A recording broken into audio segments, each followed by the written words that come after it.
Aksi pencurian dengan senjata api tidak hanya terjadi di ibu kota DKI saja. Baru-baru ini pelaku kejahatan begal di Garut, Jawa Barat membawa senjata api serbu atau laras panjang saat menodongkan korbannya. Inilah hasil rekaman CCTV yang memperlihatkan pelaku kejahatan menenteng senjata api laras panjang saat melakukan aksinya di Jalan Soekarno-Hatta, Kecamatan Luigong, Garut, Jawa Barat. Selain membawa senjata, satu pelaku juga terlihat membawa samurai di tangannya.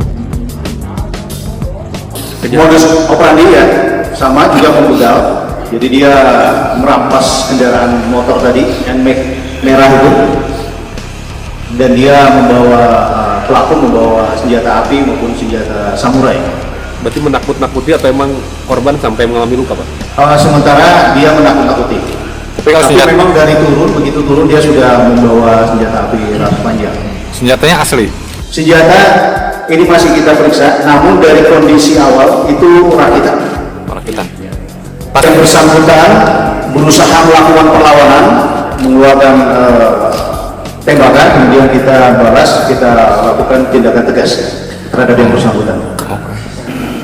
Dari komplotan begal ini, polisi berhasil menyita motor hasil curian, 2 senjata api rakitan jenis pistol dan jenis laras panjang, serta 32 butir peluru aktif.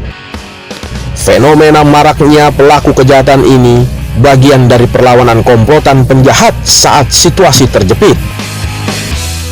Menurut kriminolog Reza Indragiri, pelaku kejahatan tembak polisi atau korban merupakan tindakan spontan yang dilakukan pelaku.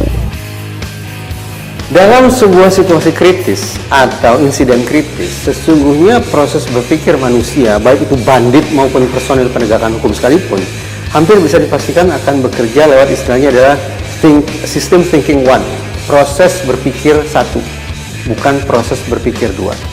Proses berpikir satu itu ditandai oleh perilaku yang memang cenderung impulsif, tidak disertai dengan pertimbangan yang matang, tidak membutuhkan data yang banyak, karena situasi yang berbahaya menghadap-hadapkan kita pada pilihan mati atau tidak mati.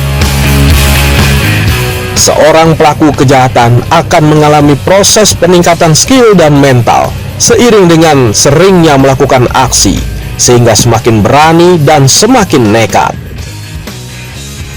Untuk mencegah terjadinya tindak kejahatan di lingkungan masyarakat, warga sendiri harus berperan aktif, salah satunya dengan cara menjaga keamanan lingkungan sendiri. Di sini sekali pernah, terusnya nggak lama kontrakan di sini juga hilang, motornya baru. Memang di sini banyak parkir kendaraan. Iya, emang parkir di luar ini, di luar aja. Udah berangkat kerja lagi pada keluar ini mah udah jalan. Kita udah laporan juga ke PRT tuh ya, yang pada hilang lapor tuh ke PRT. Nah kita buat sendiri akhirnya nih begini, pakai teralis, pintu teralis pagar. Untuk apa ini? Ya biar kalau malam kita gembok, jadi motor masuk semua ke dalam. Yang parkir di sini. Iya, tadinya kan pada di luar gini nih, tapi kalau udah malam pada masuk.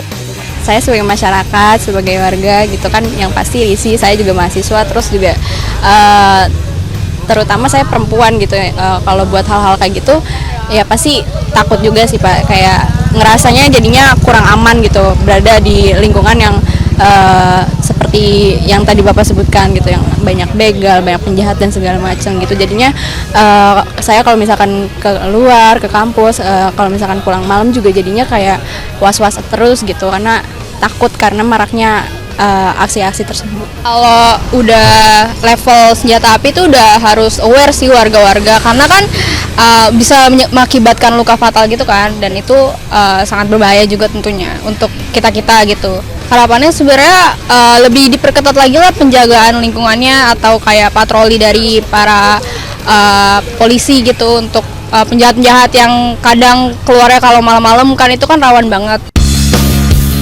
Sementara itu, pihak kepolisian sendiri terus melakukan kegiatan-kegiatan yang bersifat pencegahan tindak kejahatan yang akan terjadi. Ya, kepada para pelaku kejahatan yang akan melakukan aksinya di Jakarta, jangan coba-coba, pasti akan kami tangkap ya pasti akan kami tangkap dan akan kami proses. Ya, kami ada 24 jam di lapangan. 24 jam kami ada di lapangan, semua petugas kepolisian ada, dan apabila masyarakat membutuhkan bantuan polisi bisa menghubungi kami di 110.